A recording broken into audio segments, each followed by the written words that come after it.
5 bells. Stand by all stations. Attention, all districts. The 5-alarm fire. 5 bells move in immediately. That's it. Let's go! Let's go! Firefighters!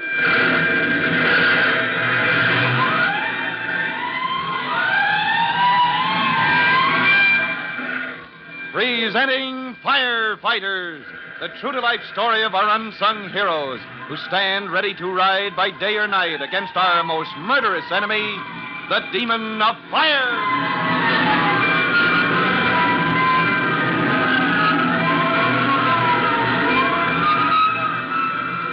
In just a moment, we'll join Chief Cody and rookie fireman Tim Collins in the chief's office at fire headquarters, immediately after the mysterious fire in a home in the Cherry Lawn section, a fire of undetermined origin which began in a bathroom. The blaze was soon brought under control.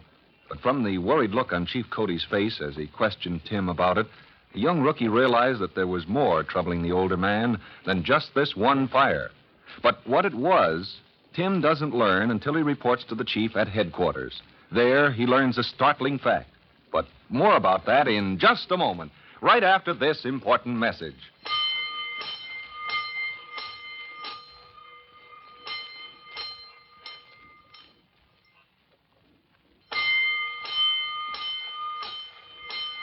Let's go, firefighters. Let's go to Chief Cody's office at fire headquarters, where the chief has summoned Tim Collins after the Cherry Lawn fire. A minor enough blaze in itself, but to the chief, an extremely baffling one. Just why it's baffling, just why it has him worried, the chief explains to Tim as he spreads a large map out. A map of the city, I see, sir. Yes, Tim. You see these little red crosses? Yes, sir. There's 1, 2, 3... 8 of them altogether, sprinkled all over the city. Well, what do they mean, sir?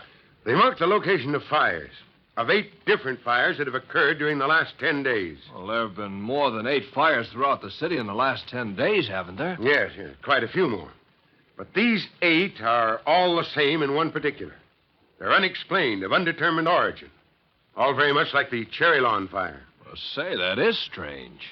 No wonder you call this a fire mystery. But while they're all mysterious fires, there's one thing they seems common to all of them. Here are the records. Yes, sir. Fire in dwelling house at River and Pine. Blaze began in dining room. Yeah, this one started in the kitchen. Here's another in a garage, another in a second-story closet. Here's another one that began in the bathroom, same as the Cherry Lawn fire. And in every one of these fires, there isn't a soul who has the slightest idea of how it began. A complete mystery. Well, has the arson squad been working on the cases, sir? Night and day, and they're completely baffled. Well, there's got to be an answer somewhere. Chief Fires just can't Well, start... of course, there's an answer, and I intend to find it. But... Speaking of fires, there's one tapping in, sir. Yeah, that's in Dulcimer, your district, Tim. And another residential section. Yes, sir. That's the only clue we've got so far. That all these mysterious fires are in people's homes. And this may be another. Let's roll, son.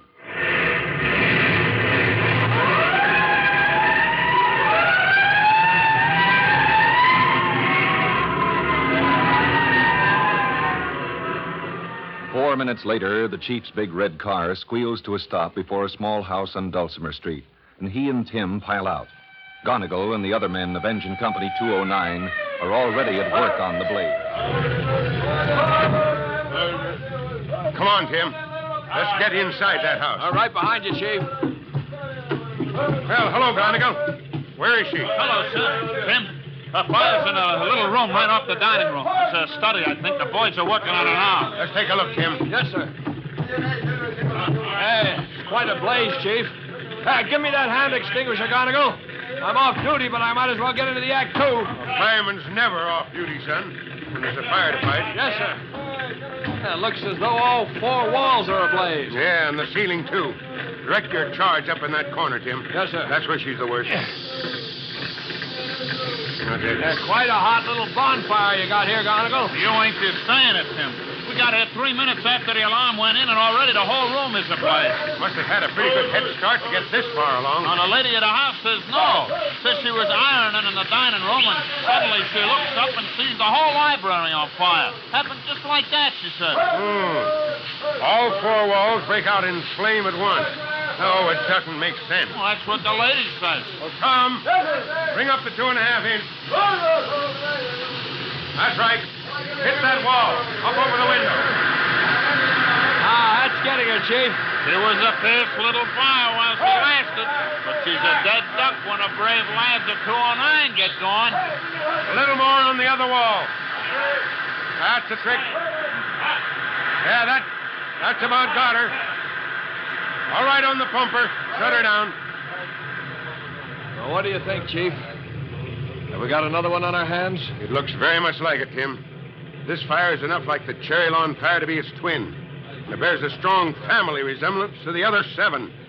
Oh, what in tarnation's causing them anyway? Well, we've got to find out, sir. We certainly have. We know this much, that in this fire and in all the others, there's something very unnatural about the way the blaze starts. Yes, sir. Well, how do you mean? In all 9 cases, the walls have seemed to just suddenly burst into flame. In this one, for instance, the 4 walls and the ceiling all started burning at once. Well, that is unnatural. Yes, it's uncanny, weird. Have the men overhaul, Gonigal. All right. Well, I'm going home. You better do the same, Tim. Oh, good idea, sir. I am off duty. I'm going home and try to get a good night's sleep. Although I haven't been very successful at that lately. Yes, sir. 9 fires in 10 days, Tim. It's got me buffaloed, badgered, and bamboozled. Wearily, the chief piles into his car with Tim by his side. As the men ride across town, both are silent, their minds on the problem of the mysterious fires. Later, at the Collins home, Tim sits down with Mother Collins over a cup of tea before retiring. It's late at night, and Jimmy and Trudy are already in bed. Mother Collins finally speaks to her son, who is moodily staring into his cup of tea. Calm now, Tim. I know you're worried, but let's have a smile, a bright word. It's got me worried, Mom, this business of the fires. And it worries me the way the chief is taking it. You'll work it out. There must be an explanation of the mystery somewhere. It's really a reflection on the fire service, on our department. People have already begun to talk. The newspapers. Here, did you read the editorial in tonight's paper? Oh, that. I wouldn't pay too much attention to what the telegraph says. But they're asking questions, Mom. Why Chief Cody and the arson squad can't put a stop to these fires. And at the end of the editorial, where will the mystery fires strike next? Well, does it say that? Let me see that paper. Just some fool editorial writer thinks he's got a hold of something. Now, don't you worry. Our city's got the best fire service in the state, and everybody knows it. Yes, but the people will begin to question it if we don't put a stop to these fires. Why, I can see every person who reads this editorial tonight sort of wondering, maybe it'll be my house next. Well, I wouldn't lose any sleep over it. Probably turn out there's a perfectly logical explanation for these crazy fires. Now, stop your worrying and go to bed. Okay, Mom, you're right. I'm letting my job get me down, and that's never a good idea. Oh, give me a kiss and I'll shuffle off to slumberland. That's the boy. Back door locked? I'll check. Oh, gosh, I am tired. Better set the alarm for 6:30. I want to get down to headquarters early. Chief wants me to do some special work on this fire mystery case. Okay, 6:30 it is. Good night, dear, and try to sleep, won't you? I'll try. Good night, Mom. Lights go out all over the Collins home as the last members of the family crawl into bed. A deep midnight calm settles over the household. In Tim's room, the fire rookie turns in his sleep, and a regular breathing gently disturbs the still dark.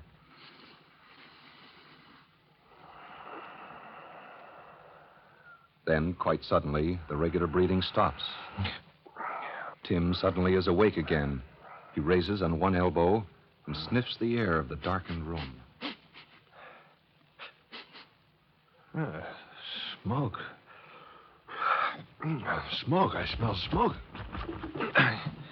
Mom! Mom! Yes? What is it, Tim? There's something's burning. What's the trouble, son? That smell, something's afire. Fire? Oh, Tim, you're dreaming. This No, Mom. I'm fully awake and I smell smoke. You must... There is something. You're right. It is smoke. I'll take a look downstairs. Oh, good gosh! What is it, Tim? Fire! The pantry's all on fire! Oh, dear. It's all ablaze from ceiling to floor, Mom. Call the fire department. Hurry! Fire strikes in the Collins home. Can this be another of the mystery fires?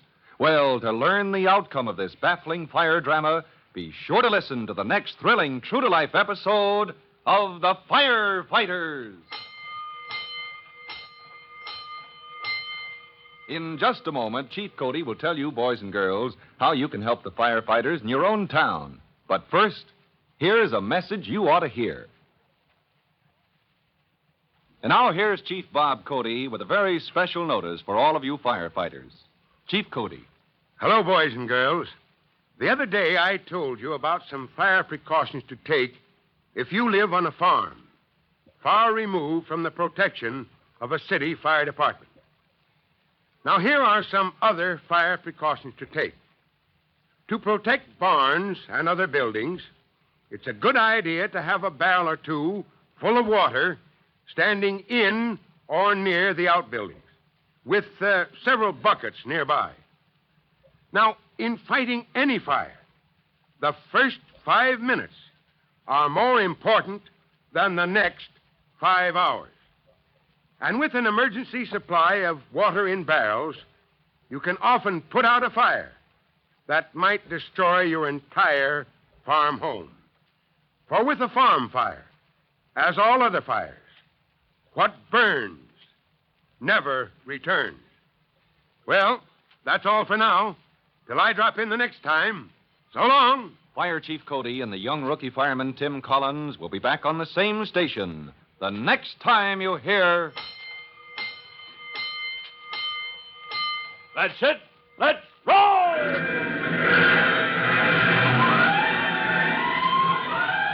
Let's go! Firefighters!